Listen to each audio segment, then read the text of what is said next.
I am Apostle Dr. Nita Kutego. Inka acho mi Nita Kutego kama kwe Toyota enyenu. Edin yam diso eye Nita Kutego. Ene de mi ma akwaba ede ban kranshan sem dwumadie so ewo Adom TV. Meni me bia wo semri. Ena menim ti bia otimu. But ento wa nyabotre beba. Found so you graduate. And found so doctor ni nurse ni and found so you politician and two wa nyabotre ebeba ene obi diaba wo so na odi na mkwanso na mamen ka wo se na no abrante bi a meni nda se obefa bremu efre me o se apostle menyanka mabrabo abawiye we obi a wasua de akọ nanimu we obi a wabo degree ni diploma and wabo one masters we obi a wanye nim de wa abrabo mu nanso ose misika sem nkoyi abrabo mu hye oba bia na mesi ne pa no obesisim na okọ ase abomedua anome me abrabo twetwa kamepe ena mesi mi nua nya abotre abrabo yedie eye akwantuo. Life is a journey through a tunnel of darkness. Those who wait patiently to move forward will see the light at the end of the tunnel.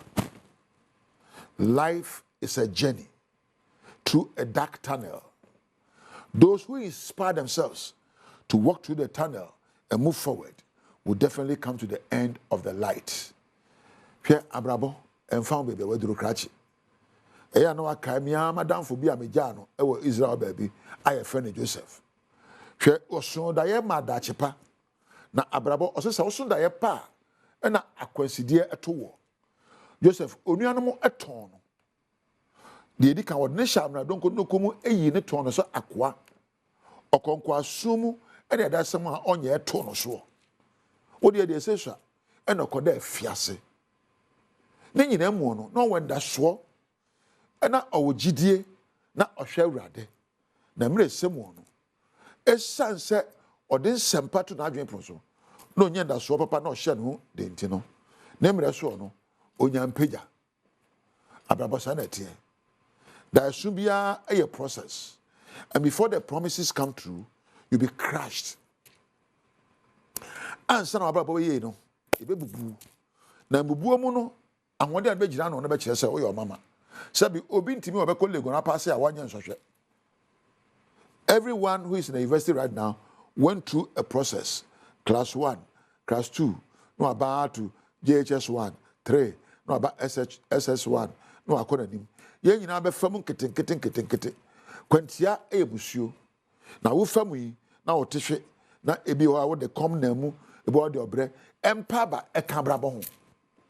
Ensu say enyi wani mfiri baby awokọ no so ebi akọ aware no oni otimu pone say me ko ware ma ware ayede I do owiamu o sutobremu o onyamu o sikamu o mednamu sa kosimu dem so kan kire ho na afi no ha ba odwane o ha beba wa na aka kire ho say onyamu o sikamu o hamu na yedemu o mefam abrabosa na tie obre beba yede beba ekugo beba ekuni beba ba ne nyina mu ono abrabo ejina ho ma woni a otimi sinkete wadwene mu the mental resilient fight to the point of victory.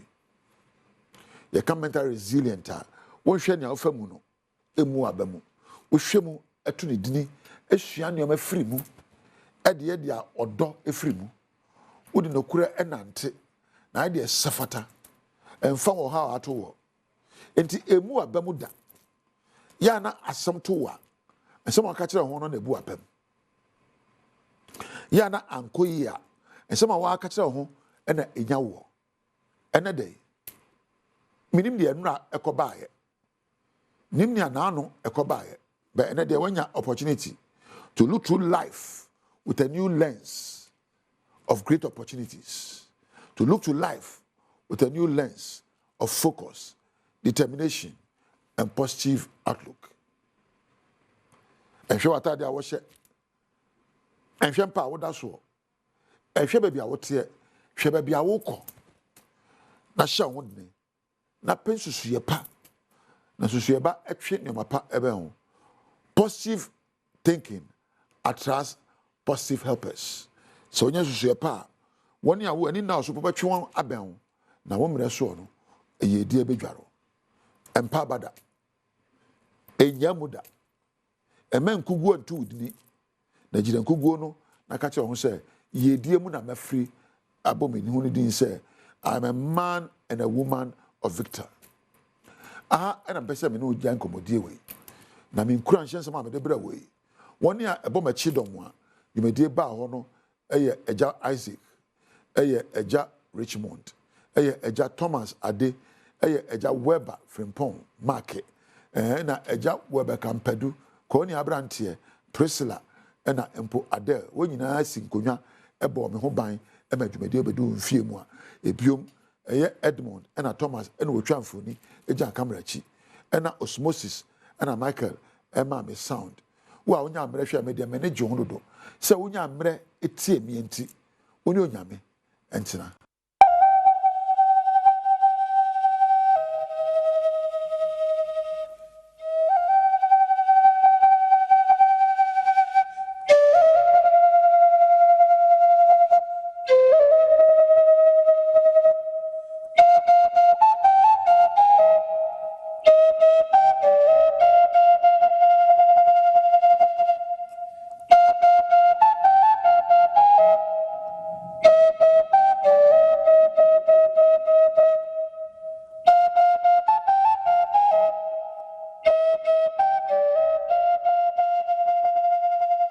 Ohima sesei ohima kwa ekura sesei yewo enapen bi eda ho sei bi edaduanan ana sei bi a enne bi ebro saa da no duru ho ansa na yatimi de aye ndoti yie mbembi no nipa woni nhyehyeye eno nyame nso woni nhyehyeye nyame timi sesa nipa nhyehyeye no ebi a wahye na awotwe na bibi nti ebi kura abanse obi ana curfew sebe konanim anti bibi timi ba am yesesa na bibia amade a ene nhyehyeye no ne se yedi na awotweda na awotweda ikura yebedi se beduru ho na awotwe mienu nso ye friend na awotwe na awotwe kire se nhyehyeye a kane tete ho ne na awotwe pepepe no eno an ye nti yeda so friend na awotweda edi wi a afi na yekone dot yiye nti na awotweda na obeboya mane ekwan obefa so ayen dot yiye no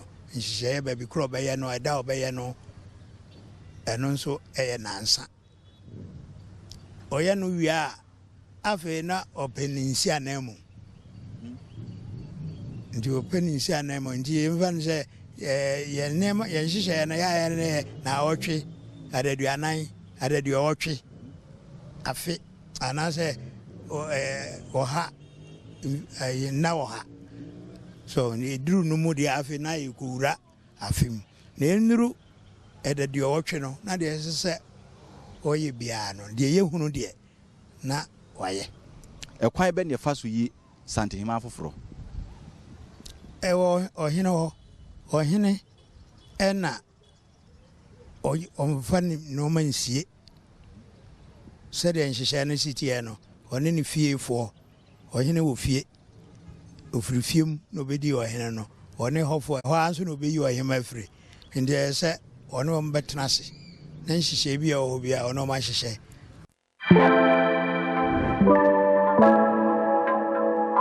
Yamwachi biem samu akwa Badom TV Badwam dwumadie no so yeda Apostle Dr. Nita Ekutegwase ni nkranhye nsama odi abreya no pensama obetie wo mu bi eni kokofu kwemada na de kokoboma obibia se Asantehemaa na wotwede ne de yedie no hwe no obi anrese basa bia ma ho sansam no ene nsem bi na yede ebrewo anopay ko Facebook/Adom TV Extra Go TV 119 DSTV 280 ko YouTube search Adom TV Tube na kwa adomonline.com semi ene nsem bebre ewo ho fasedama ma Joy Trish wonta DB ene shemi midi afia amankwa tamaklo afia ni de mientie se den nsem ni chemu ankasa etie Oba pani ya wo kokofu mekyerɛkwen mada ɛyɛ ɔsagefo kusiwa moa bɛye ɛne ne wɔde kokɔbɔ mu ɔde pa ma obibia Asantehemaa yɛ ne wanya ne baabi ɛkorɔ ɛna wɔtweda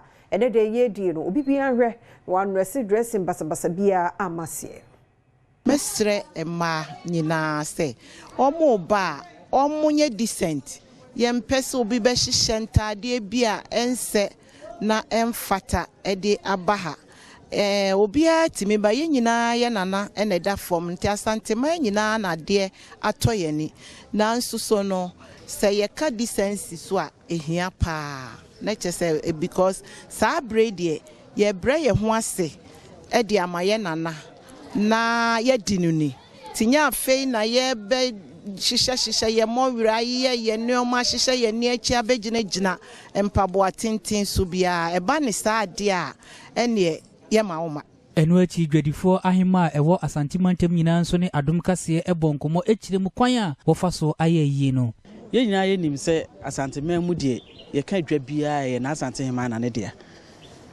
ubie store kura wo dem kura na ana wo ye dwa wo dem kura na na Ahema na ne dia enti de ye ka ne se Asantehemaa mu nyina de ye hwehwe ne se kina obia bebu ne kuntunkuni mu na ye nyina ya ba be kan ye wura ho na ya ama na ye fe ye nim se ye nyina ye be kan ne ho a ye be ya ama na aye fe ba bia wo bia no me de me ka se sabi unu fie ratifie na ne nua na ne be free na so betena ho no na onkonkoma ne dark na ana se onkoma ne hyeden a ene na wa ankasa wabu ama ho eti ye besre se obia wo dwane mu bia no ekira na awotwe na awotwe da ye die no ye besre se obia besore ede nani ahwe fikasie mu ha kakaku abrante amanibo Asantehemaa ntem of staff for Julius Debrana asa kensi studio biemu aban no modern boy ya wobo so obema pomodin part mi akoso wo my Ghana mu se woni afoforo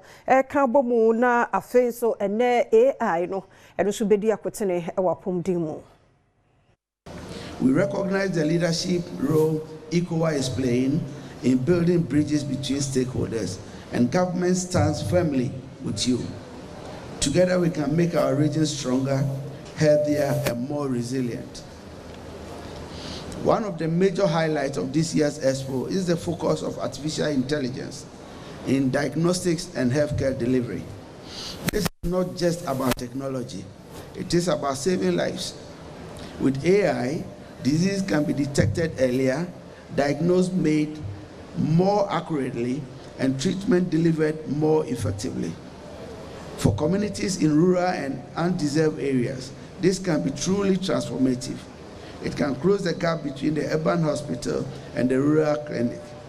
Deputy Director General Ghana Health Service, Dr. Caroline Emisa Rindolph, and Sudi Tuja said, The Ghana Medical Technology Hub Center, I am produce yankasa medical equipment.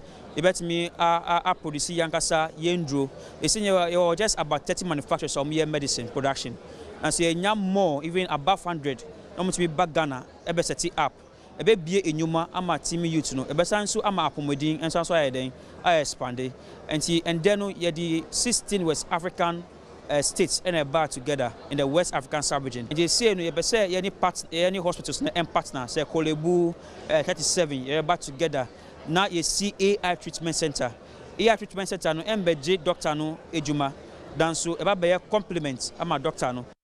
Head of Business Development for Food and Drugs Authority, Olivia Jokumwa Boatin, ne waka ese ampa tasty tomato paste no batches bia na how ewo ho no won ma wie ho hye no nyinara ama eye dwumaku nso a won mo eye no enhye ne afutuo bi a FDA de ama wo mo no won mo edi so a wo hwe se ebi NCB we who sema kosise products na your friend non-conforming products and na enye fit for purpose no ye recalling ni nyina almost systems inti timi ma sa non-conforming products and to buy no ye training ni I ensure say e bi in CBM ti ye won crofo omo de omo adwuma ni say omo monitor social media amayen all the platforms. And when I eat me, edit your more, you bring your more to book. Into what they will pay, decide this will beton, Yema will come after you. Nano see Head of Legal Affairs, Emma FDA, William Kobla, and Swissy, Sujupium say, Obibiera, Wajitin, or my moon and the Padrometin, the Chipiano, and Yadi of Mani Pacrona Quine, Amanapon Sahude Huru, my mo. The Constitution made it clear that they have every right to partake in everything. They are free to engage in whatever activity they want to engage in, so long as they are lawful, and of course advertisements are lawful, engagements. So for them, they feel that we restricting them from engaging or endorsing alcoholic beverages kind of, infringes on their constitutional right of freedom of, partaking in any trade they want to engage in. So basically that's their bone of contention. But for us, as an authority, we are coming from the angle of public health. Mpanimfoɔ ya wɔwɔ Kintampo Municipal Security Council ya MC Dano Isaac Donko akyere enipa enan ene machines aduonum 50 ya wɔn mo edi sensuo wɔ ɛyɛ Black Volta River no eso ɛyɛ Galamsey kaseɛ no ɛtoaso. Yo, but I ain't here Sajuma the cost of the nyina ye nim sem e say yanyante ye say Black Volta a source of water e dey my communities ni bi e wo Kintampo North no Galamsey for ababe wuramu a omo e to Galamsey e wo Black Volta no mo nti sa information ne e ba manim as the municipal chief executive omo so omo ahya for some number of weeks now really ye ba beduru ye no so ye wo Galamsey machines no a ye friend chamfan no over 30 to 40 of them ever Black Volta within the Kintampo North sector hanom na ehia se yeba na yeba bi pam omo edi free hanom eba ne sa Galamsey ye nyina ye nim His Excellency John Dramani Mahama efrone on Galamsey the whole Ghana efrone on Galamsey men kai amanfo ya ye nyina ye nim ne esi as a result of the fight of Galamsey ye lusu nipa bako 8 lives nti saa dwumadie na ekoso wo ensuo yi so no na ewo se ye animanimu ya ye konhu anase ye wuramu na ye timi stop omo se be ya saa dwumadie no entimi enkoso. IGP Christian Tetenyonu se enei womo ade Robocop officers ena ede ebeko ekon ahodo ne tichu ebia ye to aba no obi ye basabasaye no wono ede safo no be ye dwumanti akotia ba election no ade se no ebekoso ewo ho. Baby amijine eye achremantin ubepie mo ewo Eastern Regional Inspector General of Police IGP ene pomafo abaha eye aposifo a womo amomo training sronko nyame yadoma eye akwetia abato ebekoso no sa aposifo yi ana womo de womo bekọ wa womo behwe amaban bo nsem akonenim abra ye bedu ani hu se aposifo yi edanedi se kobane se enuanum bi a womo ye matwofo yi ekopemu wa akwetia se womo ye omadwene se womo ba bese abato ebekoso na aposifo ede nhihye egu akwam a womo behwe se womo besi anon kwan wo kira aposifo ede eye efidie bi a womo friend say prison on hills na sa efidie womo de kopiem ewo ho a obi a obeba ho so odi nsemone no sa nipa kro no womo ebeso mu achiw twetwe na womo de wahye sa efidie nim ede wa bankran. By next week they are going to start the training for the public order management where we have men who will be in Robocop so that when there is any disturbances we have deployment of personnel who will be in Robocop at least to contain missiles like stones and sticks that will be thrown at the police station. We have all these men. They are also being trained in Accra. And then together we realize that you can see that we are ready. The police, even if they won the election today, I assure you that we can be able to do the elections. Inti se ekoho na se bia bibisi wo ba bi ni ntumi nkoho na ese efisro eba enhoma na ye be yusi ene kwan ye be fa so a ye de be sane no eno na muhu ye no. Medin e de prince owusu esiedu Adom News. Menya no so na Adom TV Badwam kase na hana bema kwan anopai DC ye dase emrani adaje a wode maye wodaro matwe ye wode bonkrata no ene Adom online stories no ha ye de to so medin afia amankwa tamaklo yakwaba.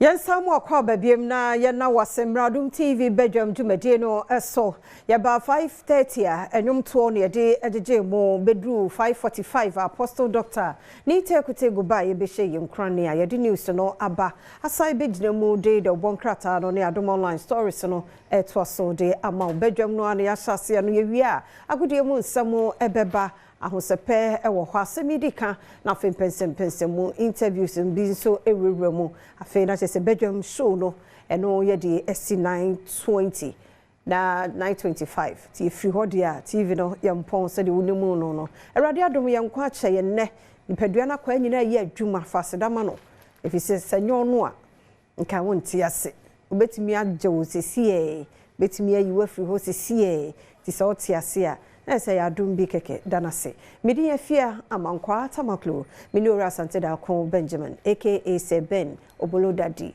former PE teacher eni gina ha anope memo ache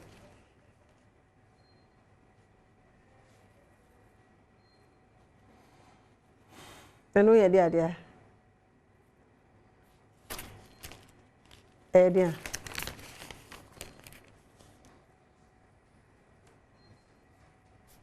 so dako be ye baju wadiso dako tra no wadiso Slimbasta because Slimbasta Central National Theatre Masherita okose obase Ethiopia abitia pa the nyame asese odi enkwa ache odi also di ache odi darase a beautiful country called Ghana, you know. You say I'm a baby, I'm a culture now, so I'm a proud Ghanaian. If you say, me no, baby, I'm free, half free, kuma free, kwabing. We are proud Ghanaians. Baby, able to be our mamprugu, mamprusi, baby, our shebiano. You are proud Ghanaian. So I say, until who can say we are? That is, unyamema nyoma, papa. Emma wanka swabra bono money mun paying for no my Ghana, intimate dimon we pay.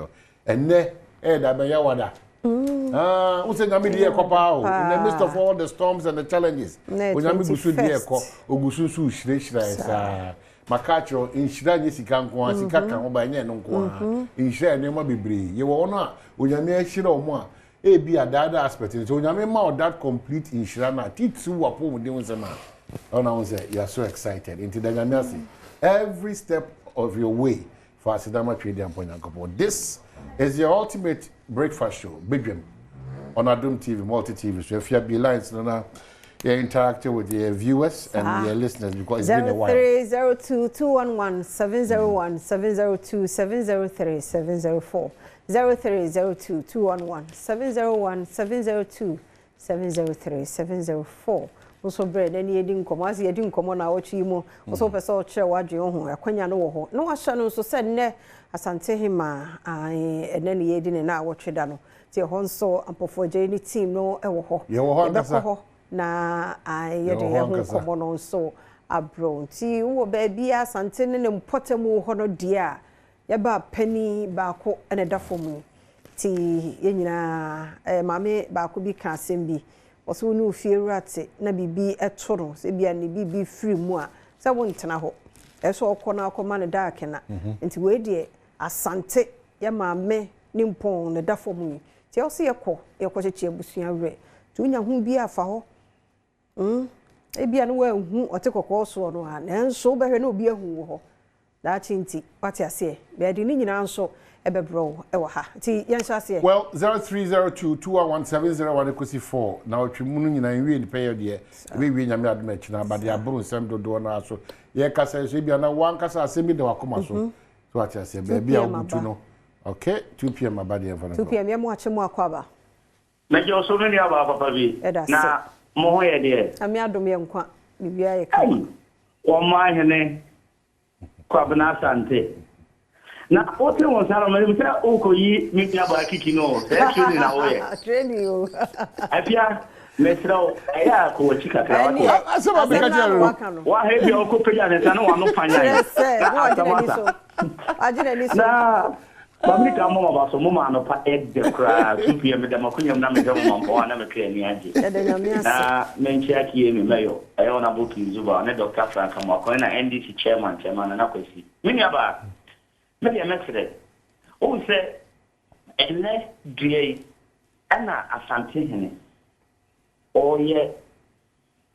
na watchida ye betre yi me futuo na me de ma amanfo we nya politics nya MPP nya NDC asedo omo de mraba say ekokie me ono ya block kwan bebrebe ye betre amanfo nipa so de say China phone no wo dum ne kura no obere nana ani abere baby aya hye mra say mo obi amfa wono eno yenye na yamfa mra no ento na obi ani ni lemu na ma na watchida enye kama na se wo awuni ma obeya so de onim say fresh ye kama mi ho say bode ni kura ni kumase ya ka se mo bi ampi mi de ba do nya me pa de ho kumase even do bode ni kura ampi aponte e de so bi am oda mo kumase o ya da se pa yan fa si ha yes sir bani ndia masa kama ko lafia lo ina banka baba ya take kaso baba na yana wambo to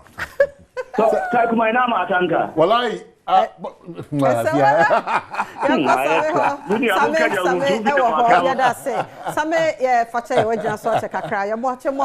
my goodness. Papa.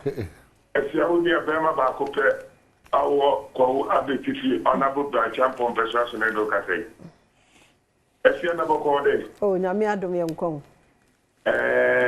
Pacho King Kong so na woye. Wane King Kong no. Papa yanka ye de education minister for me. Baby aye system. Was it King Kong? We ya ba na ko wo wodo. Oni bulo o ja fresh you ma ko ye di one question here. One fa sha mero. Esa train sa wo so se wa na ku. Yes. Na wa ma ka ka de aba wo ni. Yo, afia my introduction and Mintia Honorable Branch Champon, ABTC income entity presidential candidate. Nemintia campaign to what the whole can in you are near Cato, no Biaba. Aha, and Tintessa, your betcha, Obigina so channel. You are sure my Mencasa. Kakra Mecanese, Yenia, and then up at the hospital boss, ya, and then the king Asel, baby, Epia. Me no kase watuna me so na nyankopon ni bibi obi obi ade enkan no kwa na moka e bia me kase station we ana TV station obi a we be TV station pia ka no kwete se mo a agobi ni ache nyankopon no kan no manye commercial ten na me chi ona mo bra champo be ko obi a beta mashi en se da se SK Bolas e wo so be me na no pa ye nchia we Name Fiamaka, Tebakro, Batamba, Biabo, Ami Adom young Quene. Yet, about the Nazi, I have your mind, Mamma, one in the Medina, shown as one, Mamma, Takuma to a year, Papa, Mamma, and Mushe in cry. That's a pa, some Mushe. We SK Bolas, Yamena in it. I was doing a Mudu to Opwase, coffee crew. And a pedia, announcement, and also, Opus or to propose when we didn't have aye Asantehemaa na otida and the one was what in second no that was what no go and mra egu na kwa so wo be so ko bia me se wada do ho ase the ablofo kama no se be okwa atoloche bia to na wo be creepy what be do fia so game se be ya ho e ko basre nya sana akwa so blanche ho dia me me ku mantwi bo ti akọ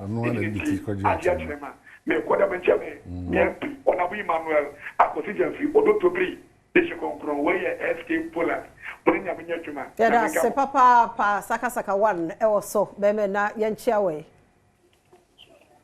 Stephanie kwa tama kunyi oba papa bi macho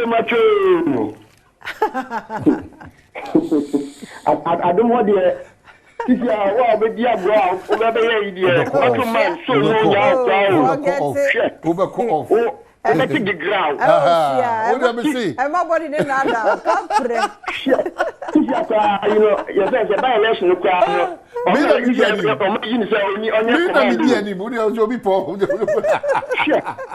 so na mu anopana o ye matwa anopana wu wu na afia do no be ni agro shit enya ni pa dia go ni pedua mu Titi a no ko ayo Who are going to pick up when you are so? The Pagana. Just so that. Who did you now? You're on a Parana. We move. Jane Saka Wana, Mizuki, Casafi, I think I'm a few ways. Sister Fiane, Minia Bema.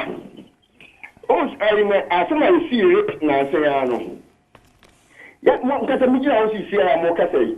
You say, a man quite come up to Nick. My hero, more cafe.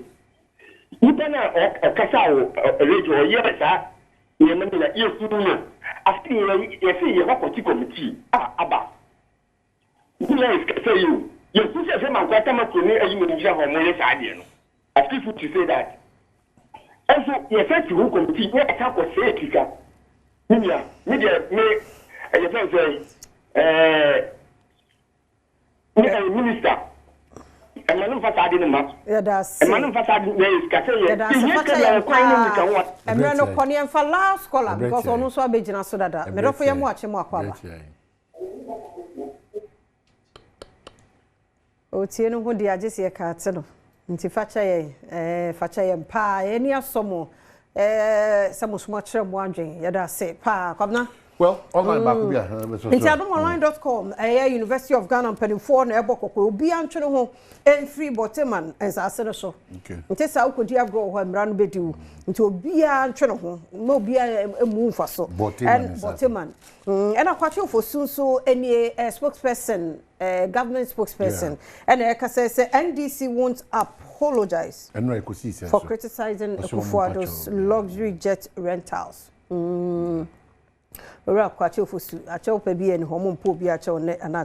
Roads Ministry assures timely completion of Pokiasen Sawam project. Pokia says Sawam Kwana, who say I can't want seminal, so Mbeheno and Thompsona Abwa. Rest second, so one quanta says they are banned a festival is bia wo ah won say ya na ntokwa ne ade sa ti abani bibia na se sie ne yate ya se abedwu kwan so pokuya se sa wo kwan o say Monday no se da be omo aka that day no ya kasa na o so omo aba nti wo hu se no ye wa ma na ye mo trouble kakra nti afi no omugu so ye ya da se papa nti we kura no we nkwana yesa nke ye bie na nka masamafo ni nyina wona fa kwan so omo frɛ emisa se di ka sa omo yesa ayen forget East Amasaman Hills fo atache ku wo mu nti ye nyina no so papa fa wo ba ku mi e da nyame ase bibia ni obi e da wo so ase waje bre ye toraji medie ni so ano no ya da se agudie mu nsam to so na health tips no na wo twi mu nyina infertility oba na bema problem nyame ade mu obia bewo ede na esikwa ye niam ba ku mienu bi tie sankomo yi ye sase adwoda na ya wo ye to so na fe echena ye de awie sharon so ye bekwa asante na yakwa akohwe ba pani kwemmada a ene oda fom Asantehemaa oda fom tine na wotwe de de wante kura no news no mu ye se hwe na ma no bia nrese dressing basa bia ma ho wanya careful you be dwa ho bedwam you careful enrasi nyi yu no fo ho kra wo ho yie oba panimu na da fo mo no kra wo ho sie na ho no na abonza abamu ano be ma no opeso wo hwe wo abafia be yo ho ade na ni nyina da abontin die biem sasa nti ye nkra wo ye ho yie sa futu efa panifo de amaye ye kwa Asantehemaa 1 week no enyi wo ho ye kwa ba agudie mu nsem eto aso.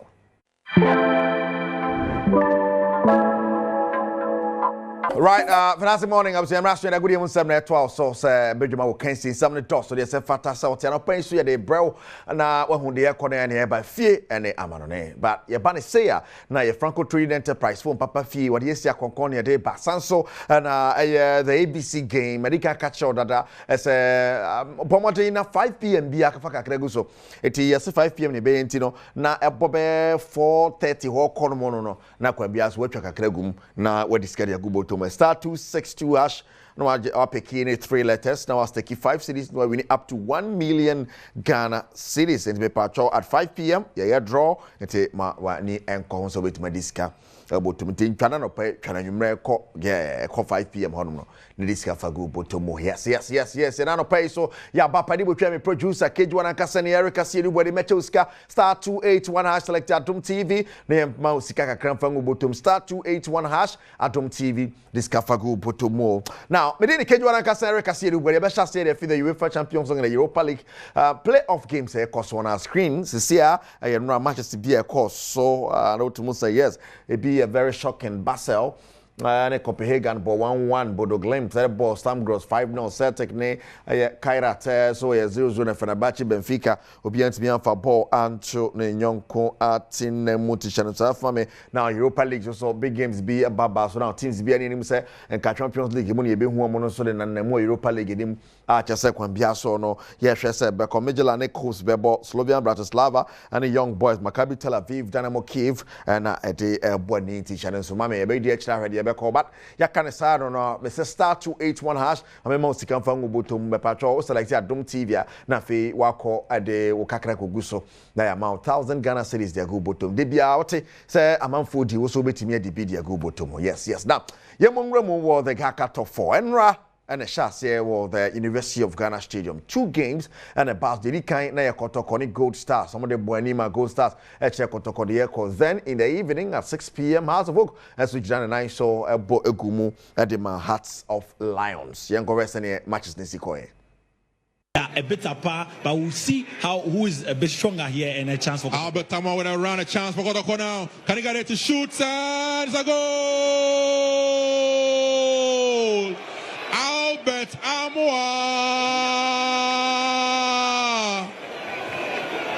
Brilliant goal by all standards. He went for position ahead of power. Goal starts on a chance now. It goes in the box. That should be what? Penalty, says the referee. He points to the spot for an infringement. That should be a penalty for Gold Stars. That was a good run in goal for the Fabulous team. It is rather Gideon Anaba rather. So Gideon Anaba versus Mohamed Kamara. Anaba v Kamara. Who will do it? He goes in and kicks one. It's a goal. In his own half, he rolls one down to Kojo. Set back to Henry Ansu. Whoa! It's a goal.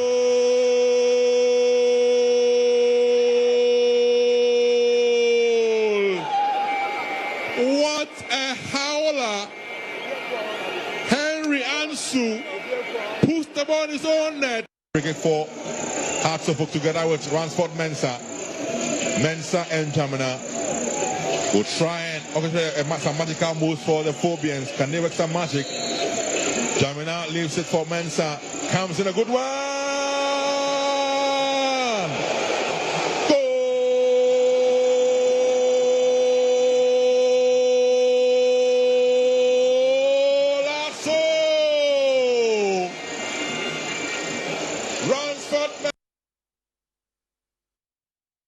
Right, and so I don't know the course on University of Ghana Stadium now. As I say, RGF first at the section. Mo Shabana joining every match day 1 of the Gaka top 4. Now, you have sent one some so it's here. Mama Shaban, now Mama Shaban Ninkobo and House of Oak. Or Hassan say table Nessia Koya has 3 points for Gold Stars, 3 for House of Oak, and a Heart of Lions as an Ekoroko Bianya point. More fantastic morning and Wakaba Baby James when I no pay. Major so light nini ho. Itia manage ka. Yem fanisa it say. Now, Menra yabo match day 1 of the Gaka top 4. Whether or not na Graspo Stadium straight to the University of Ghana Stadium. And but you can share the quality of play how best I mean in up and sana about the other things. Well, I ain't bad because when I'm so proud to the change of venue, a lot of conversations came up as to say Kejua you been a quality pitch about now, but I'm sure 2 matches, and Mecca say a good game by all standard. The players were able to comfort themselves, and they are used to any other pitch because Ghana Premier League you should be used to pitches need na balls, Again, but I may observe here from the coaches they say yemma the young players, no players I have to turn, more opportunity. Now you fan blend the experience, now you how I be. So typically, over first game now, baby any go stars Kumasa Santi Kotoko. Yenina yenim say Kotoko go stars outside the baby any dunk spark. I go in favor of Kumasa Santi Kotoko. But Eric, Adiaba Kwa Ghana for we in Kosher on say Kotokoba University of Ghana Stadium Ebeboboa scoreline 2-1. Na se obe wini a 2-1, obe lose a 2-1. Legon City shared 2-1 last season of venue, you know, so then also be share Golden Kick 2-1 the same venue and Sana and draw all lose 2-1 to be beginning Gold Stars. Okay. But it looks like the venue is becoming a favorite grounds for Gold Stars, honestly. Because since I have score Gold Stars score to make a picky point, to make a share house of hope, and that would mean a 2-1 victory against Kumasa Sante Kotoko. But this is champion of champion first leg because second leg in the Super Bowl next week, and that will be very different. I'm sure with that game, both Kotoko and Gold Stars are going to parade another strong setup Amodi call into the game. And I think Abet Amwa Ipuvi Sebane striking is one of the players also be adding the tunnel. So then the new signing, Morifin Dunzu from Guinea. Was Yenina Kotoko history from 2018. Sonny Akuba Bejini, Frank Etuga and Bella Bejini, Stevie Mukwala Desi, and so Bejini, and Omuninano, Sonny Akuba from Burkina Faso, and then you talk about Frank Etuga and Bella from Cameroon, and Stevie Mukwala Desi from Uganda, and Sana, Guinean striker Morifin Dunzu. But I think the big question here on goal, no, and Namo be discussing between Henry Ansu and goalkeeper Mohamed Kamara. And it will be a disaster. Why not a mistake? Should the goalkeeper have managed to parry the ball out?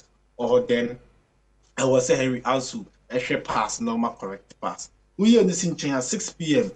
Heart of Lions, Heart of Folk. The question is, as a Lions into me has been. Lions into me has because the last 2 matches of my ball. Nini outside Pandu, Lions into me win. It's a game no Pandu a Lions advantage, 80% chance of winning. Game near outside Pandu, a 90% chance of Heart of Folk winning. And they are returning the Premier League since 2023-2024. Almost Heart of Folk outside a Pandu Stadium, and that is the advantage that the phobias against them. But Oshendra.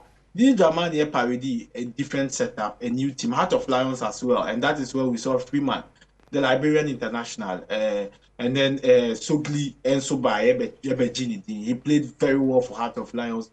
Freeman was a tormentor and a player to watch, and it takes me back to Gilbert Fiamenyo. Okay, Mikaya, Fiamenyo making the debut for Heart of Lions for top 4, and we saw he made his name.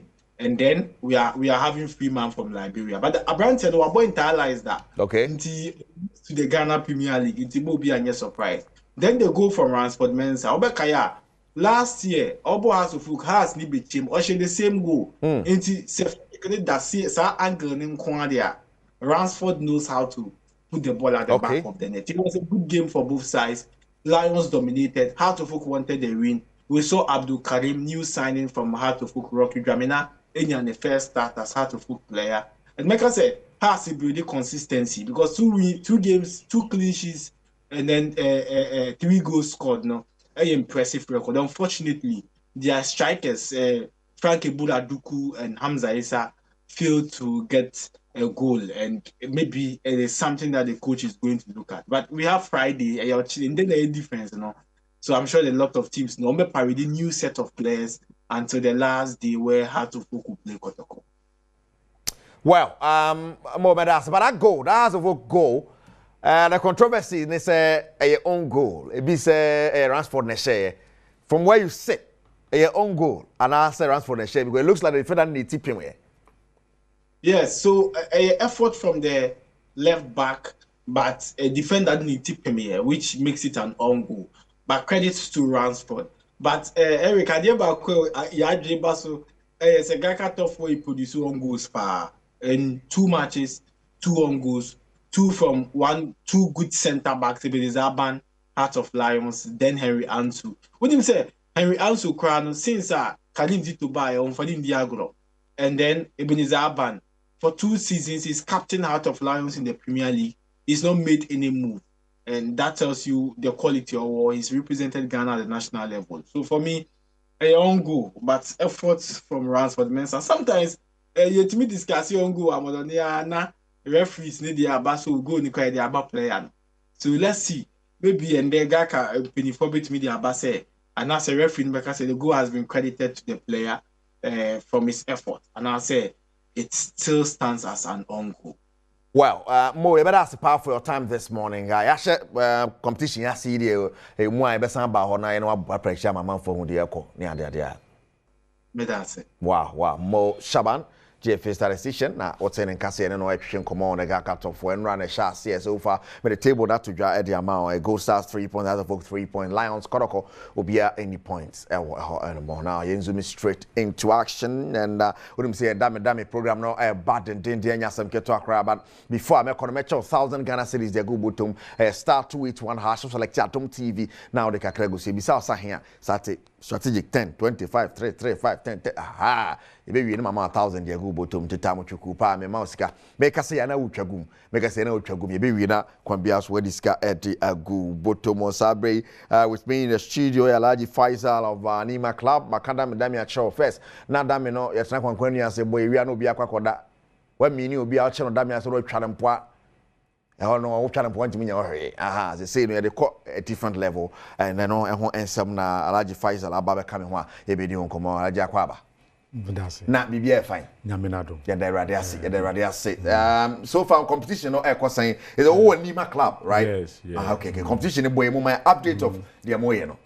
Say them say dameno ya 2 league ni kure League no wi. Ya 2 league ni wi. Ama Ashama club na awini. Wow. And Butchie for Eba second. And 2 for Eba third. And Nungwaba fourth. Oh, okay. Okay. It's ya 2 league ni wi. And after then, also, I had to open to all competition be a tema. And also, you to say, na Niai, and a Niai Fire, and Sana. Following week, yes, I got to 16 A national 16. Yes, I got 2 years. Until year 2 years, and I die. FIA. So far, there. Ubeka current player for now, and I die. Or free B. Or yeah, dear papa, no damn it one or 2 man quickly. Ultimate dream very deep. Yeah. Wow. The can I say, yeah, damn you, ya bull league, ama, ya winner, the toss me and the toss me and wow. Not the winning here Monday. And they say there, you don't say, and shed and sponsorship. Okay. But for the bragging rights, best 6 season. But Nipa Obwa most Alaji Ibrahim. Okay. Very well sponsor for good 6 season. Near ya 2 league out mo say or yeah in the Monday ball because sometimes you have 2 league yeah 2 every week. Saturday be do open say lunch bibia on one na efa ho. Oh wow, on na chairman na. That's very good. On na chairman and sana ye vice chairman so ye Alaji Kasimu. And I mean so the greater crime na me treasure. Oh, okay. This kind of outside. Wow. Yeah, it's kind of now be on the face kind of so near. Wow. Mabedu Adumi TV they say no be boy ama dami to na kwechiri. Yes. Because first no nkofo dwin say we 2 dami and I just say unya papa. But say no discipline na be mo no special say na make ya chairman Alaji Brown the discipline bad draft no to the extent he says say ya akoyenim because last time they na to you tema say ni nipa no sponsor and say wa share boss say bia within December no obeto so that ni obe win no you be fly out to Dubai. Really? Plane ticket, everything, hotel be free. December, damn. You see, baby, damn, I do scabim. Yes. Scabim, easy. Wow.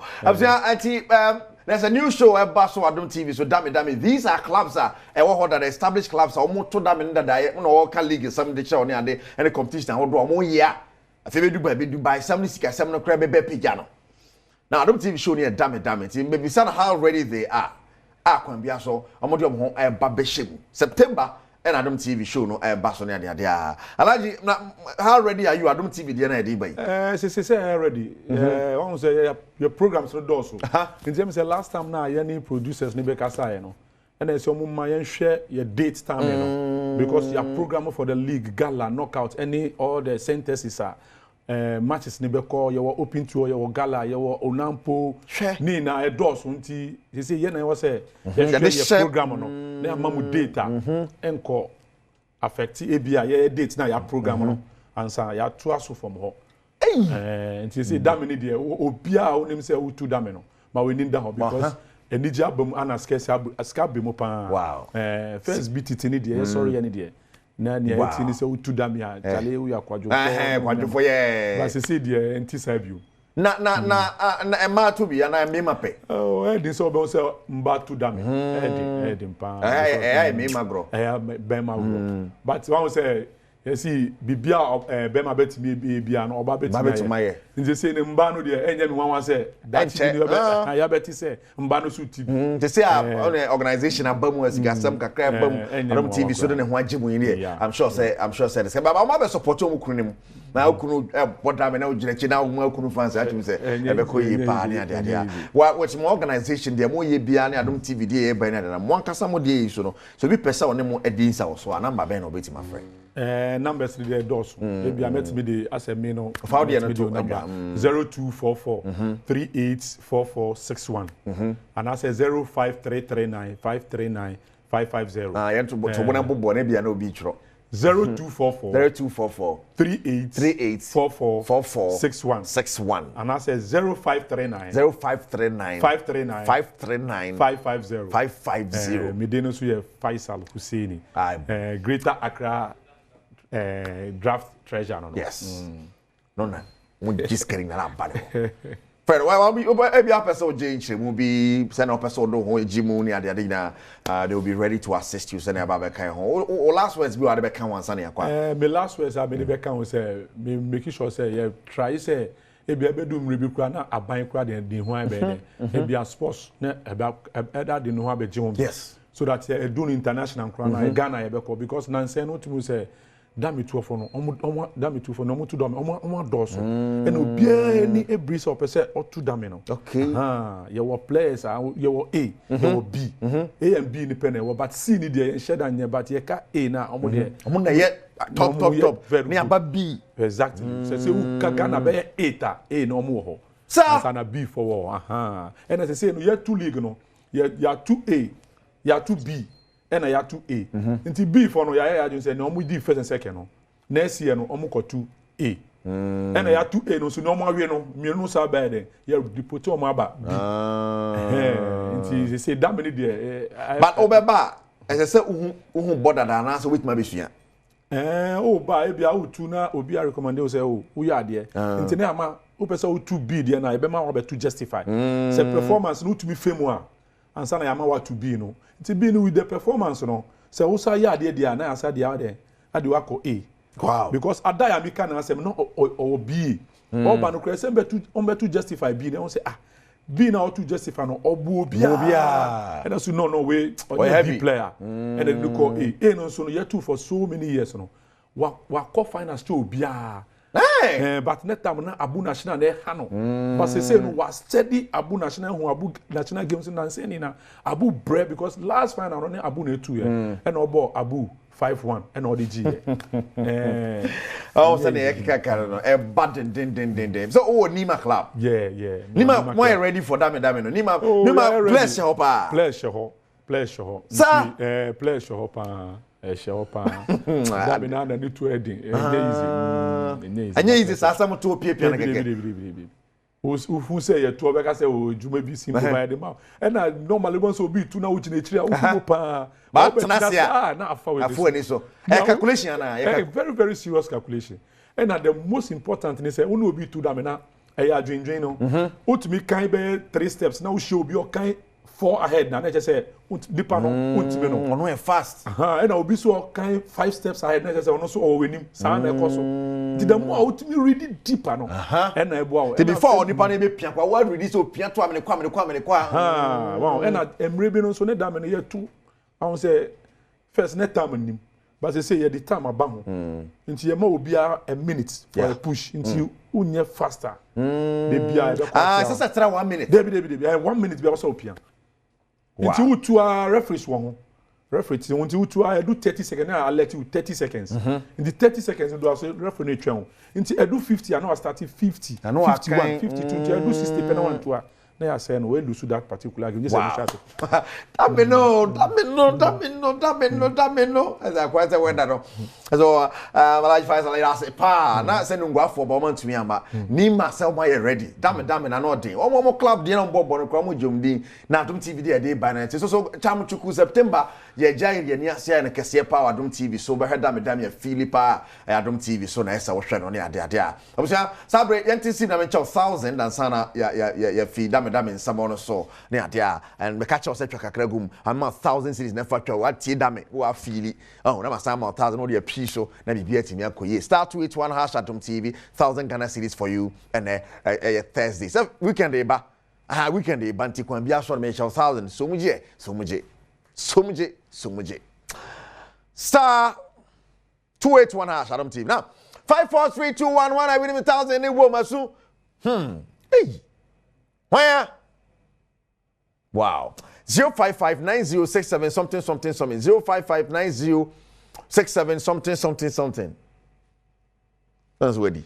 Me see for gusu ebeba. Sabeto so. Ye frost is here. Now I confirm say 1,000 ababetom. Me patrol on the 13th of September. Asantehemaa FM walk with the stars. Star be a winning musician. Yumtuni obi baby. Asantehemaa FM walk with the stars. Now and one summer and you been nantiama baby I feeling abum. Yes, that if you come lim ha. Yes. Joy FM haya nafi ya tuadi ya kwe ni mako pimo ATTC na hona abeko prapra cheni ade to fa ho jim pelkambu yemfa moku nante yemfa shu nante dabi pe de da from na mama me fa nante na bibia so etimi koyi kama ba ene ade am yen share 13 September na bibia etimi enkoyi now manya me wina na me ne nkasa nsa na yakọ wow na se ni purpose kaya de a mo di 1,000 na e frame am yesa no yes what do move phone and I network oh the munya isa we tried fa so but 20,000 be so ha e no dey ABC game no enti udi no we bia alaji Pfizer and AF now the esaka ho it let us name me ensa no say ebo a say ye num na ye AFS no awurade 20,000 wadi say saso a any wa papa machine no by bit ma fra bia S beba FE no say let us now apie and no sika obedi ho and as saso a 1 million ni ade sika na ye dey ma ye say enhwe TV keke wo TV no na you are chopping money at the ABC game star 262 hash fa ho jam star 262 hash pick 3 letters and win big. That's all. We are lucky part me. Sane mo timi ye mane tompa nya sam keto akran. Ti fa mo jim. Ti patro net time chuku. E bobe 4:45 wa no start take the gum. 5 p.m. near draw. 5 p.m. strategic. It's how yes say who pie gum no pay nka ho. E kwadwumre about 5 no ti 4:45 no. No start here pie gum. Trogo star 262 hash. Pick 3 letters 1,020,000 ni na betima discard ya go bottom. Why? If you are fine. 5 cities pe ni discard fa go bottom. Na me dia cha francophone number nso je. 024 6422338 024 6422338 and afin so 055 593 9311 francophone number no. And pay ya buy na ya discard na buy why di one fa. When you watching ever Sanchez for but there's another draw basso bedroom so etikoso share live on Adom TV padi botwe me producer yana wakaide na nkasa ka kejuwa na were kase edu bode be no kasa e message afiama kwata makro iron space why ready dia pomuni won sam o hyewe owia e beto asokoso ha bedroom akwa ba bi Adom TV bedroom dwumadie so health tips yen che 5 minutes because ye wise mo open ma komunuma so no yade then so far so good the way am agye to mo na ye mfedodo na wotwe mu nyina ye di nkomo afa infertility ho na wo hwe infertility ne bobre no ne ade ye de ma bi ene de eba dog abobo so ene ye pese ye sa to so ya tin so se fibroid so etimi cause infertility no nti ye wo se ye to a eno so fasidama endpoint homeopathic clinic one mother roma eno mbo ye ti do ma yetimi de nkomo yi ebrewa ene yaba doctor from Paul one of the one boy room war man dog yana say ya mo akwa enti no em say you have conditions in it me causes are infertility what go be so kakra you say fibroid issue and ano ye ka ho asem ono so ka ho ye hwe ema wo ho ye din pa no one of the leading cause of female infertility is fibroids. Wow. And then your fibroids be say some particular types of fibroids. And then the ma I want to be better because ye ma I want the more mobile 10 gina ho a mobile 8 there. Hey, how you train fibroids? And fibroids in any na want to be found over. You the young farm when they can't be a young farm. Oh, Emma Quine saying to me, mother. So, some fiber types, intramural fiber with me, and some mucosa fiber with me. So, these two type of fiber tea, a bit me up Boama, I won't wire day I'm over because one, a bit me up Boama, a bit me or ta or ban in Sabu. I'm on Sabu into me in a bit me up Boama bar ovulation into me proper, into me to amount to me and the fat knees and money and watch it. What force here to me a funny and umpono. Fiber to know that type now, fiber preventing use and wait me a fiber use and assay. It's use and now when you say wait me use about 4 months, 3 months, 2 months, even 6 months because of fiber in assay. And you know, it's a boy say, yes, be our pony, I don't know. Yes, so be a fiber don't cry or balm pocket. Yes, be been a bell and son or bar use and assay. Nti the entire same margins and the dimu can never fiber. It is a fiber more. Sometimes in the abubo so a bit me abwa ama nyinsen na kasa wafa no nso so atimi abese nyinsen ne say ya bra abre nyina wa brebuka nti no hu be hia say once a okeka wo so when himself or fiber bia try to treat answer. And problem back home is a man tire surgery for fiber to know. So fiber to know the only advantage a man has a disadvantage is why have surgery in area. Yeah, surgery just carries. How I would any adhesions, how I would and not to me my future pregnancies are very difficult. Until yes, you catch us open for one time. For one time, naturally, so fiber to know those in year there. There will be scarrings and definitely there will be adhesions. A bit in your bois, I'm a niece and a bed and the amount. You know, so all fiber not for so now on Pesa, yes, surgery, a Star Health Clinic, and a bit in your bois, now a free honor. Now, wait to me as I have been now, one hour, shadows is half mamma. Your branches in the door are cracker, so I Kumasi, Sunyane, and a Brukum. A Honino over frame was 0249 200 555 0249 200 555. I would be able to dear about the Adom, and you have a brass can be any minute. Yada doctor from Paul, so China Sabre, Kayan, na young family. We did hear so Usian, and your more bobos way so experience be a young pop. Won't say your crown or so bad yet. Ubu, Sunday, also scan them there, the old tire. One said I would be an enemy idea at here, Fasadama endpoint. From particularly one mother room, my media fear among parts of Maku, what's now one thing or ever says ya.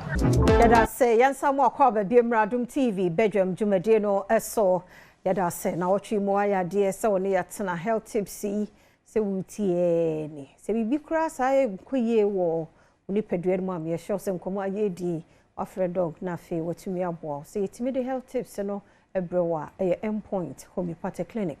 To we are Wadaroma, no alcohol, apomodin pa, wo ho.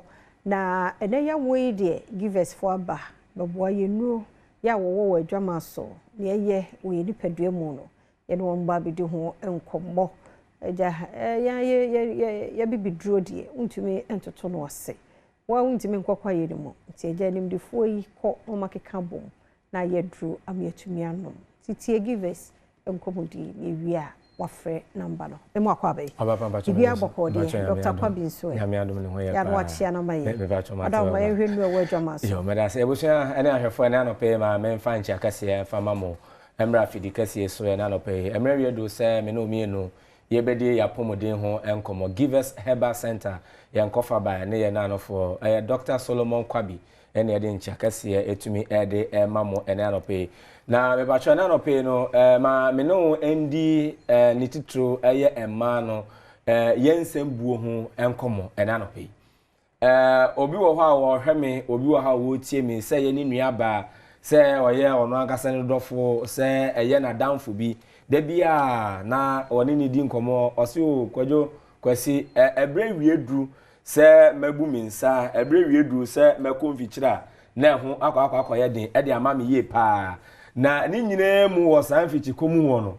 ɛyɛ ana ensem dodoɔ na no na yɛ ɛwɔ mu ɛma ne bi wɔ hɔ no a obo nso ɔmo de no ɛyɛ yawudie na yɛ tai ɛbɛ mu obi nso de wɔ hɔ no a obo nso bɛkɔ wie kyire na emu nsɛm na ɛdɔso ɛna anɔpe ɛno nti ɛna me no ɛbɛdi nkɔmɔ na ɛdro baako a ɛba no sɛ ɔba ubosom ya so ɛba no sɛ ɔba wubu nsa ɛba no sɛ ɔba ukɔ mfikyire no ohwɛ sɛ na ɔbɔ adeɛ na abosom bia ɛwɔ mu bia no wo nefo ano baba ko enson ɛwɔ mu enuane ahodo a wadi mogya ahodo a woni pedua no mu nyinaa mu ɛho hia a ɛno ɛmmoa no ɛsɛ etumi ɛbɛɛ den ɛbɛbɛsen ɛkɔ sen na ɛbɛbɛsen akɔ no ɛno na ɛbɛboa ɛma ni pedua no ɛbrɛ ne ɛdɔ nyinaa no wotumi enya hoɔden na wotumi enya pomuden ɛpa na obi wɔ hɔ no na ne deɛ no ɛmma mɛsensa nafua ɛnson no obon sɛ ba ayere so a ɛnanu nansa ɛno kura no deedi kan no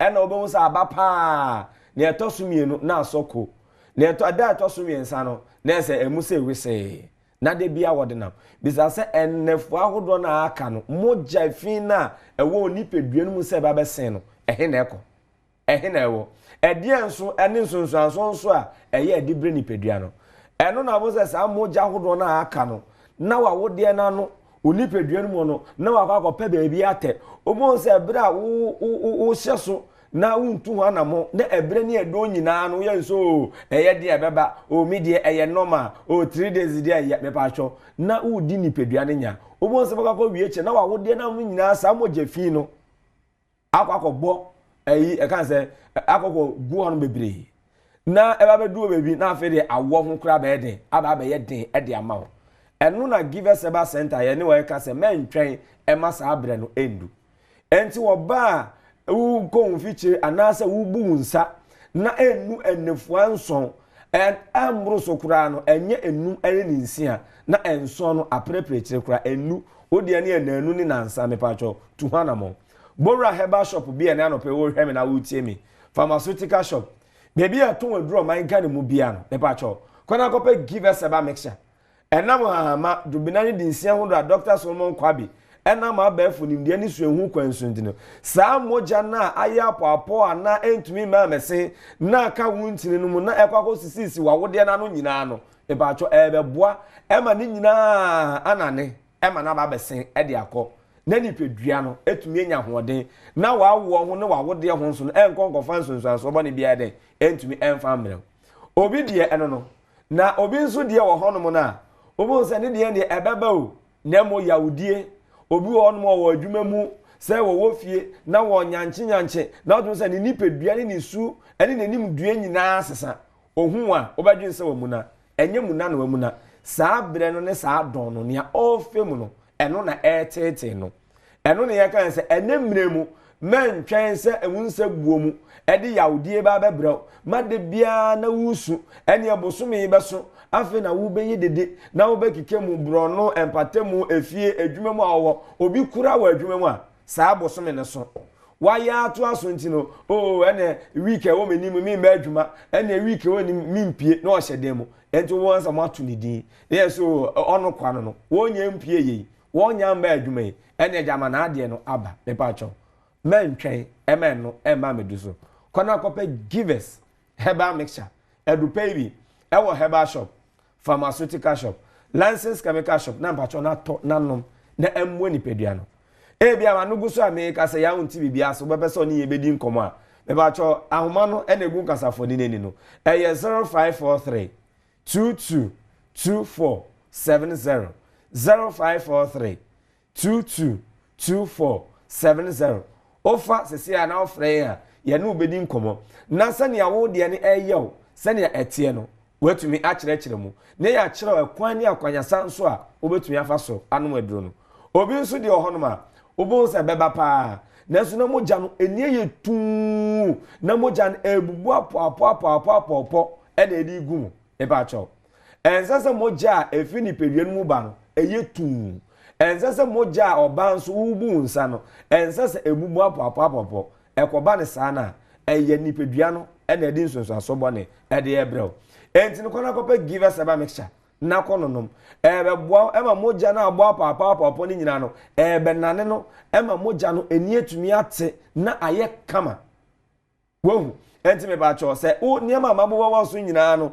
wo hwɛ na wo yɛ ɔba sɛ yɛ wo nua sɛ yɛ wadanfo sɛ yɛ wo dɔfo bi ɛna wo fa saa ha no mu na ɔne wo din kɔmɔ a e ba cho aduro na nie ɛyɛ givers herbal mixture givers herbal mixture ɛno na no pɛ wo hia wo sɛ bɛ na aduro nyina wo nya adagye ɛkɔdwa so ɛkɔbisa niema boɔ wo ntɔ wo so mi kɔpɛ sika de ato hɔ no mu o de ɛmɛ ntwɛn fa yɛ nama no to hɔ no mu tworo edin no so de fa to hɔ no mu unimu da de hia denti bebacho ekokoba ne sana no akopɛ givers herbal mixture we na Ghana fo na madwuma pa na adwuma so adinti no obi kura won kasa tentin bia owura hon mo so edutonfo yi bebacho mami givers a entontom eda ho givers a entontom eda ho tibacho bo modern na akopɛ bi ɛwɔ herbal shop pharmaceutical shop na oba unfiti komu yaudie unfiti komu how amanie bi a wo femu no bepacho wetumi etu ase na bibia no etumi akonkan ni awonti ase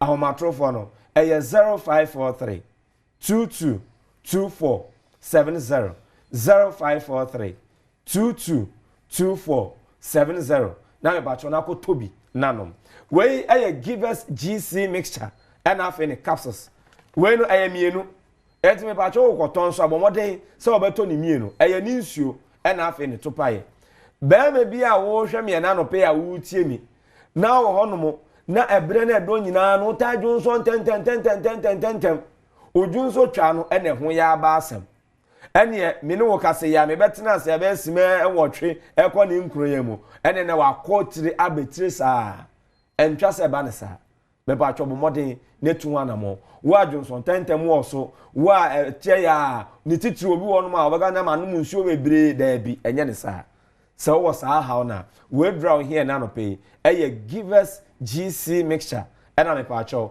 ene ne capsules ukoto a uto ni mienu bomu onum nso a na wanum ni mienu di abom se na betumi aboa edro we no etu eye infections ena afa eye enemu yare we bia ase infections ahodo amene we di nkomo yi ebi wo ma bacteria na de ba ebi wo ma ye fungi na de eba me pa cho enti bomodin na etu ase obi nso wo no abon se enso aprikisini bi na baba gugu eye ne be ma ho ne ni nantemu ene na ha emu nyina me pa cho edra wo hia ene anope wo ye be ma na wo tie mi a me pa cho no na ye givers GC mixture ena afa ne capsules edro we obanso no obanso me pa cho e bia wo hwe mi na anope na me ni we di nkomo na wo tie mi no me pa cho bomoden na kope bi e bia na wo nso wo de wa himfi ho ene ho aba asem omonse empampan sebi enka efi ho ba eya na enso ani wo ho no ma na enso bi ta gugugugu na nyame bi ta vivi sebi wa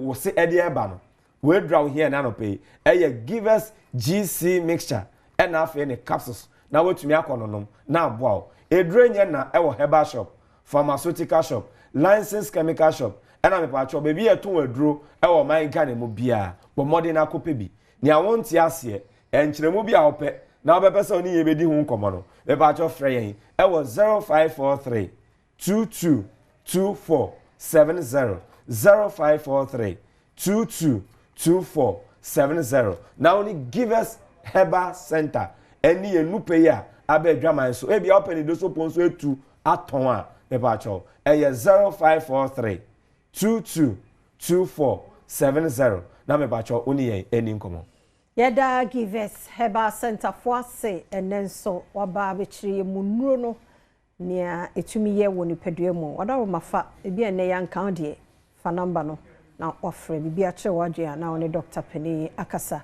yankomra ba ko bi oho ye ba ye beto so yada CBM ya samu akwa Badwam TV Badwam health tips eso na mamenkai wo se eye schoolfo enche ebi so guso ebie na no mu no kumpu Ghana fo nso so agina mu fi se wo pe eye laptops so nom ne ade papa de wo se ye bowura mu ko kumpu Ghana na won mo eboa ye nsabre ya nti schoolfo abatan awofo amutie me no yentumi kasisi ya ne enkope laptops mobile phones printers ene de chiremu niema ahodo bi e betumi aboa ma oba no ne suku kro no etumi agina na so eye sabre ko September 21st no yenko kumpu Ghana won showroom bia na special student discount deal no won so kokonya mu HFB laptops no dia na ope HP Dell Samsung LG Tecno Infinix Itel nomni ade ni gina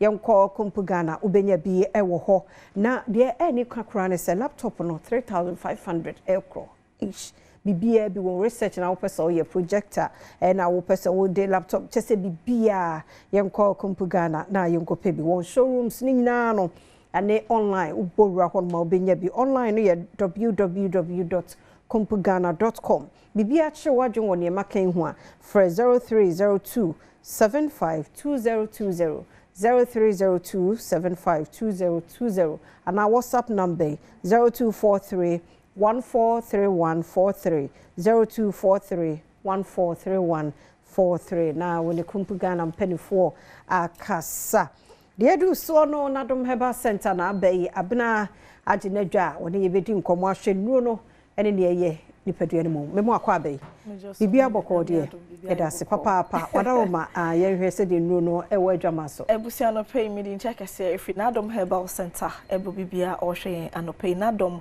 ya na produce na fa X-Vein mixture na fa X-Vein capsules na Adom garlic bitters and afenso na fa lady clean na fa cold capsules and for cocoa for no ma cocoa no 30 omo no eno nafa cocoa capsules be hwe na ayisa ha no efri ho no mo e dia ma se bia wuja onan na ya na moja bi efri mu e ba make sure se won sabe kan nafa cocoa capsules ne mixture so e wo ho ntini se capsules no e na want to me and ma mixture no e wo ho bu ho ma yem tim wono so ebi mu de na serious ayem tim no etimi gya otipaye utitumi etumi dwa wo saa yo ho hwia enyeye anope make sure se won sabe kan nafa cocoa capsules ne bi na nhwe na yisa ha na fi ho emfa ma sanso ne won na Adom garlic bitters na Adom garlic bitters yankasa ya garlic yi na yede aye yede afan fidiem kama na chese de gu ne tuom fe se waposo eya oya eya na won sa na se wonan aye otitiriti on salo na na otitiriti no eye moje ne ntumi ndie furusa ne ye wonti nim eno nti na ye ana aba ne sa no tano pesa wo hwe me na wo face sa challenges ne bia make sure so won sabe ka na Adom garlic bitters bi enhwe mboa na yi sa ha oni fi won mo emfa ema eye ana wo to ase ehyehyɛ de potaka se won friend say siatika no etumi hyehye wa adwo ho a enje a make sure so won sabe ka na Adom garlic bitters be hwa boa na eyi sa ha oni na efi ho no mo e de ama wa kwa ni penso de wo so bo ho modern se be boost immune system no unum we do bi dada mpa betumi anom eye na Adom garlic bitters no e de aka ho wo boost immune system no a e na eye na Adom garlic bitters na Adom garlic bitters boa e boni pedua no ho ban se e bia wa poso yo yakokete so antumi nda obu on modidi we na bia na bida ne boso ayen ho hwia enyeye odidi obedidi ka kre na afi nefu no aye kutu adenti na wo se ba ne sa make sure se won sabe ka na Adom garlic bitters bi e be hwa boa na eyisa ha ni na efi ho no mo e de ama ye do ne da fan fidiem ayi garlic mpampani na e de fi mo na so ahodi ndru ebuom ti se phosphorus magnesium vitamin C and K zinc ni na wom aye boa se e be siesie ni pedua no kama na nsan ya wo da ye sha asese aye kusukuku achi amanfo ahye dem ba na obi din tumakuru no ho yi ne ho na mina ne awode no hwe sorry you active what enta ho ma yare enka wonto ho aba na Adom Herbal Center ya di nu papa sabe edwama so na Adom garlic bitters enye na pharmacy shops and herbal shops ewo kum ha bebia no kwa obenya bi atofa ye number yi 053 11 56 556 053 1156556 pharmacy shops na herbal shops e okrum ha bebia no okwa obenya bi ato sanso e na ye wona Lady Clean say net small but mighty adwuma airborne eboa esiesie ma na himfie wo ye fin ene keka wa bia edi free ho no mo e de ma emma no se ahimfie ho no ekeka wo enso abegu ahimfie ho no se so woju ho enje wotumi se we de enye say na hot ze ne ma de asesa make sure se won sabeka na Lady Clean e be hwa aboa na yisa ha na efi ho no mo e de ama ubu nsewia na eja wo nka ahimfie ho no mo ekeka enso abegu ho no mo woju ho enje infection no na ma ahimfie ho no ma bie anasa ubuwie no ntumi san so ensi udada mu bie mu a ma wonsa enka na Lady Clean bi e be hwa aboa na yisa ha na efi ho no mo e de ama wodi we no e hye ho no na wonom na fa X-ray mixture and then capsules say nete na fa X-ray mixture and then capsules betumi e de eye nsuo no anom capsules na sani abenum na be feel comfortable bia na be ye adwuma no pepepe e de ama pempino na meka se bibi hyase se dan ho adi e wo ni padwa na ni akai na hye ne so se e wo mogya ne mu nte se wutu ase nsuo a egu se bio nka betena himfie ho no mekeka wo nsuo so abegu wo no enya trakeke enya kwa free system ni me free stro na yeba ase o nemo bibi na dan na dia mo mu se bibi nkoyiye wa himfie o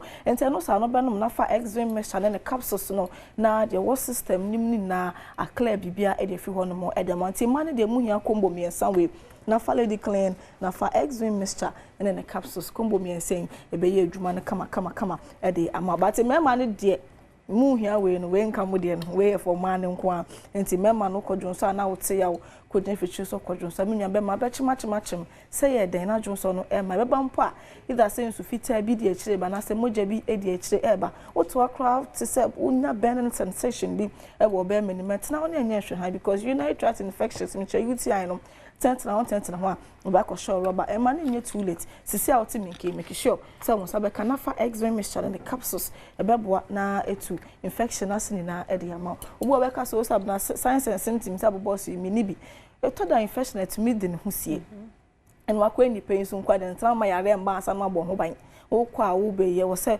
onunu ndro na wo de boni pedua no ho ban do no so asa na be ba bon se abo mpa ye pa egu so te spiritual core betutu akobe be fi ba no e be san so akofa ye na be na e fresh and your harnity bia no fa be da na Adom Herbal Center nyame Adom ni ndu papa ye wunti be hwaboa na ye yu ha no efi ho no mo e de ama number no 053 1156 556 053 1156 556 a wono na ho aye wodene ana say wo message no insisi so faba na yenhwe sanya betuma ye e de abo fa number na frɛ 053 1156 556 053 1156 556 abusia kai na hye ne so say akomudin pa hoi e ma setena pa entino entina ho e ma yare endi ni pedua no emoso abra na Adom Herbal Center yedi ndu papa se aba edwama so ma menyi we no kyeremo no mu hu senya Lady Clean no ete sei enete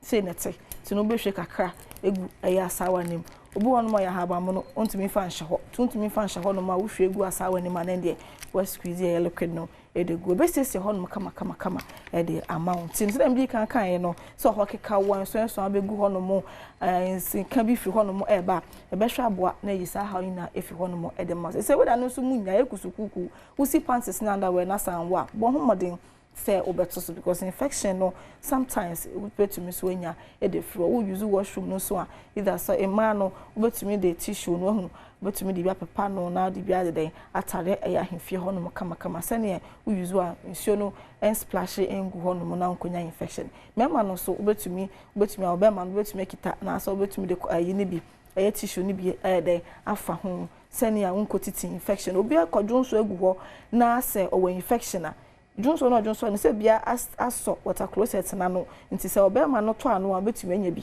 obi wa wanya infection no ofa no ho kan oba so onim de nti wanya infection no betumi anya efri eye washroom tinum momaye ho ban na bibia tumi entoto na akwen fire number na efre 053 1156 556 053 1156 556 pharmacy shop herbal shop kwa obenya bi ato Adom Herbal Center na yete one more enkano bia na bibi kire wadwe afa na number no oni abna Dr. Penny wo ho a ɔde ne bedi enkomo bi ene na wantimi anka ɔde wofa number na bibi che wadua na de won mo akasa pharmacy ne herbal shops nyina mu no ebi ewo ho nti medase mambo ta ye krado birthday girl ogusua the whole month de dia nti se no efa wani so a koso aye ma no ye no mumu ma no wai mambo atema the fancy door or the ahosepe etwaso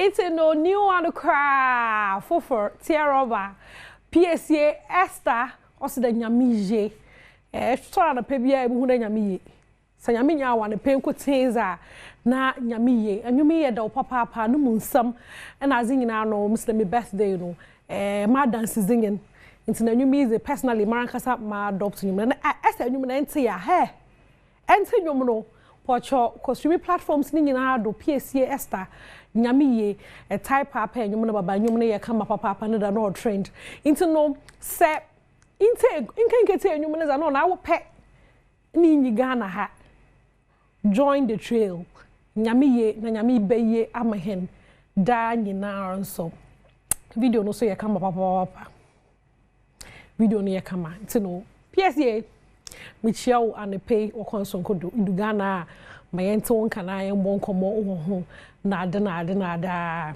into no producer Shema Richmond also then no be gospel galore but mama free gospel funumu because another no na Shatta fans I worried papa another yo ha na yenya ntido chema we hu Sammy Flex o EOCO do jinanyim honom and yenyim pa there for some time now no Shatta no new EOCOs back and forth bi ye hunde no rant na ze o social media EOCO future press statement was a baby chechum there Lamborghini bi okwakoto yellow one no zinkan be no no hun some bi ebiri chema wa or stolen car ebiri chema money laundry EOCO fu one details na that what the be nyina no wo chema also a proceeds of some fraud bi okodo to no Shatta no okoto oye car na chede me peda me trust that them proceeds ni mu so waka there bibi proceeds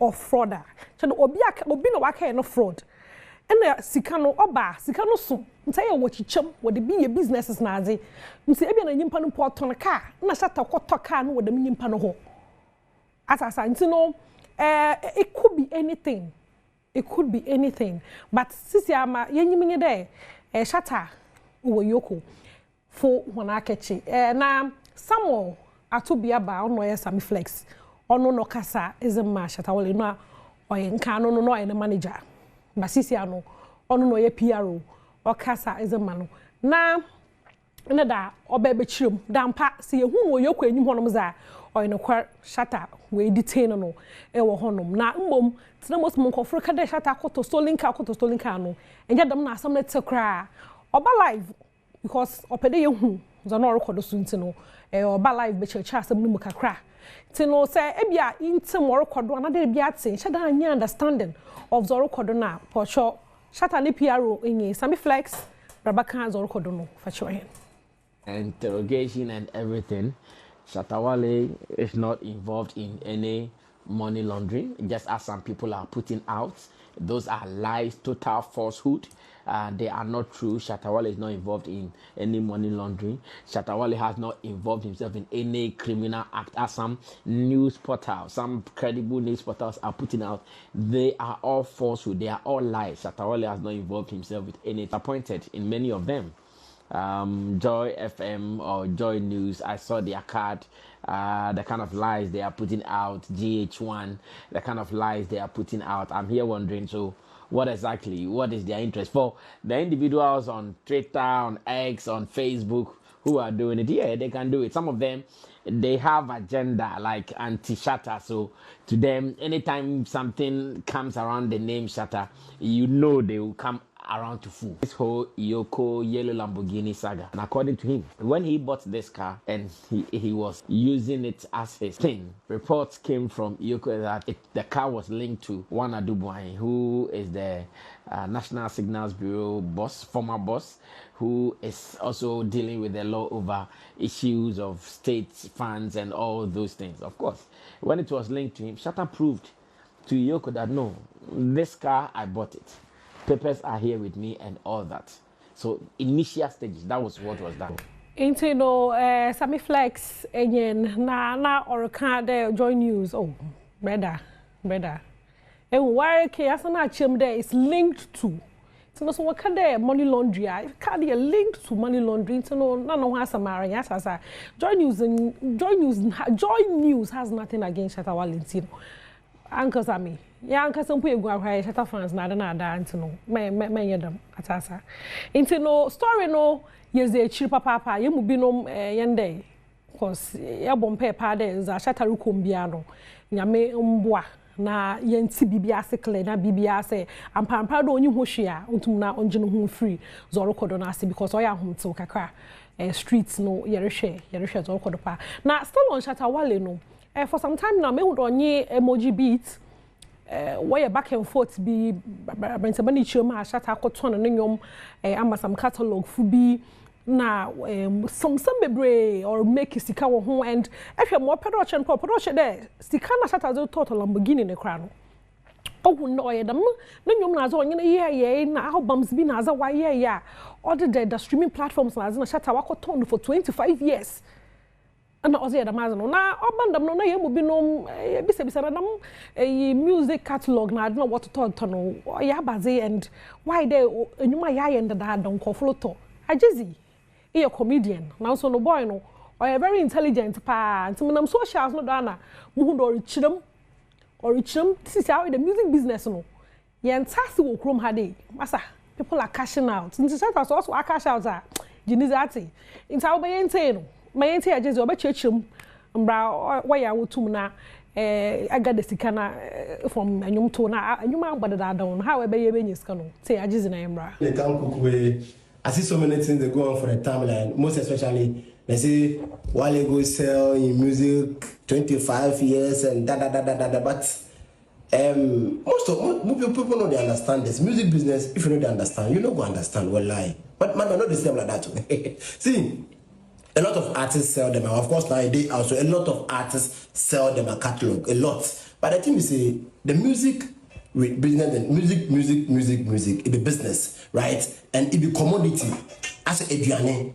So if then self give you and you feed on them, you know they feed on those old catalog again as a music listener. So when your catalog make like old fans say, Wale drop dance walking in the whole Ghana, dance walking like 2013, 2014. Charlie now, are you people streaming dance walking in the Ghana?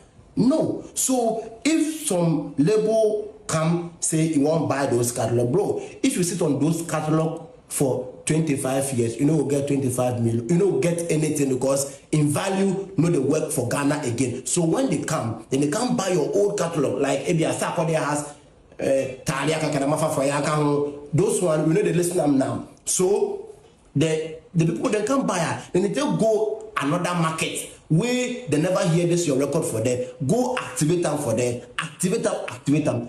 Then people will start stream, make more money. So if they even help the artists, even though the artists selling old colors, they want to sell them for 25 years, I don't know. But if you sell them for 25 years, then they go activate them for different markets like Asia, what. So then we start here of Shatta Wale for different market because of your old catalog. So if you make like that, Wale take money.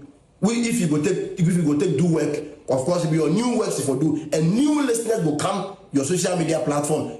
Somebody will hear song, will can search you for Spotify. So if you come there, you will see your new work. So Charlie, if you say you sit on old records, you know we'll get anything, bro. Pure gold, I say pure gold. Sika shen. To know, say be artist, and when you be approach you, do to catalog no for like 25 years, for 20 years, 10 years. It's not do. Then Momazna not turn ati. Or come a cat to baby. Into no ajezi and watch a chain as not say come the Mazama hair no mammy chain on the pay munia bimba. On Jay is the band mixes no ye you know ye come.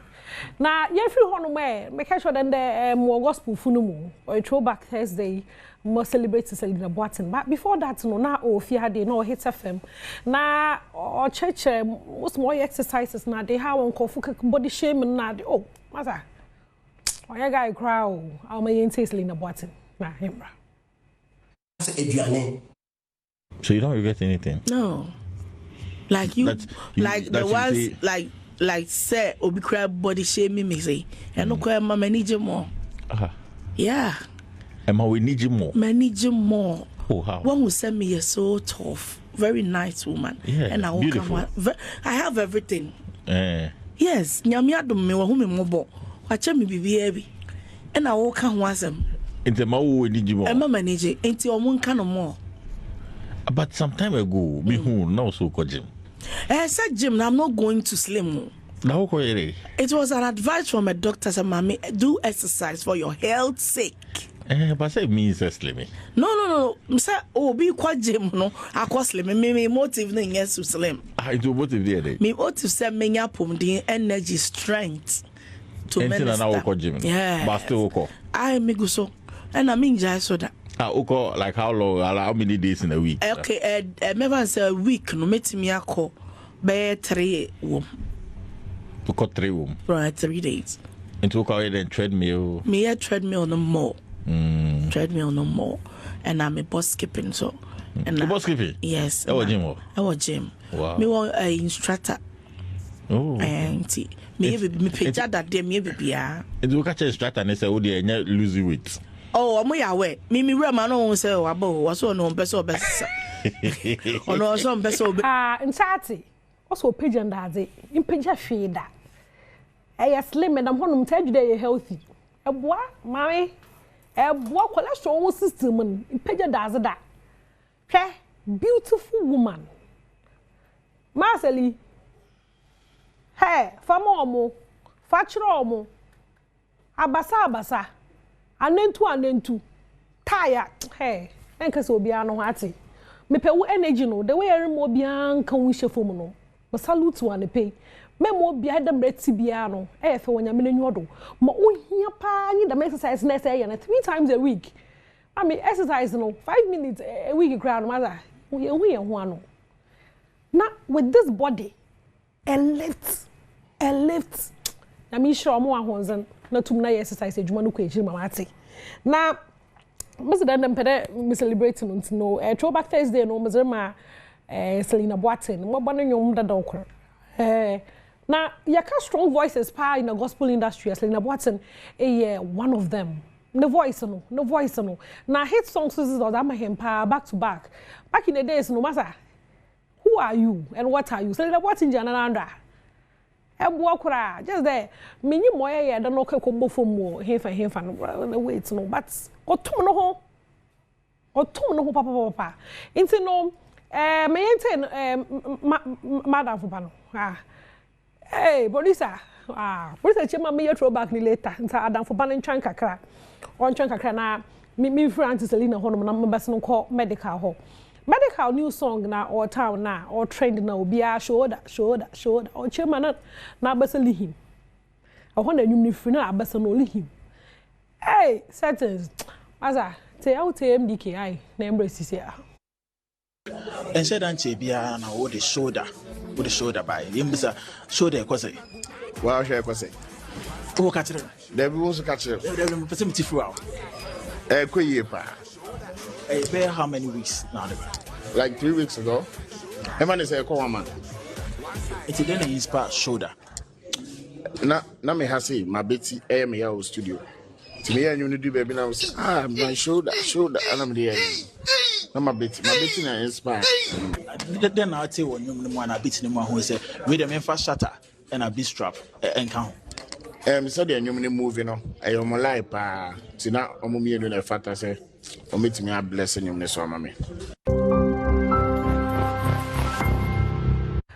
Iti no okache chie je sikapa enyen osha medical o fiade no bisan na be de chema na abasali him na all that ye so no mamanda quickly no mamanda Queen's Bee for ase but Thomas for maize bambam for breakfast ne bra yeah me gina inside one am hu da kwesinsia we room che de nchie kra ye nya bi Queen's Bee for hu dey be you straight so pocho Queen Bees